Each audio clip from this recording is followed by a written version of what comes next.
আজি আমি আপোনালোকক 3,80,000 মানুহক মাটি ঘৰ দিছো আৰু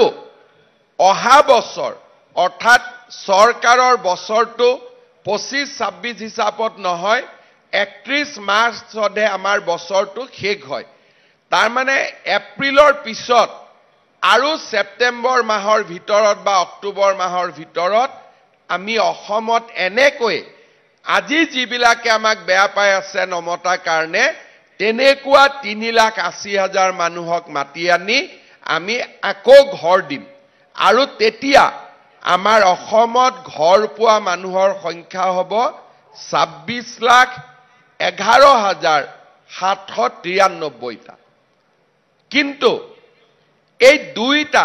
এই বছৰ 3,80,000 ঘৰ দিলো অহা বছৰ 3,80,000 ঘৰ দিলো কিন্তু তাৰ পিছতো আমাৰ অসমত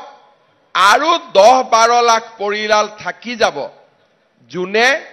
ঘৰ পাব পৰা নাই তেওঁলোকে মনত ভাবি আছে যে আমাৰ নামটো দেখোন লিষ্টতো নাই গতিকে আমাকতো তেওঁলোকে চৰকাৰেতো আমাক ঘৰ নিদিব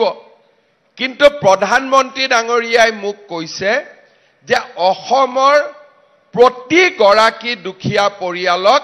তেওঁ একোটাকৈ ঘৰ দিবই আৰু এইটোৱে হৈছে তেওঁৰ প্ৰতিশ্ৰুতি এতিয়া আজি আপোনালোকে ঘৰ পালে অলপ পিছতে গধূলিৰ ভিতৰত 2 লাখ মানুহৰ একাউণ্টত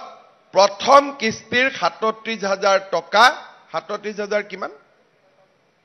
500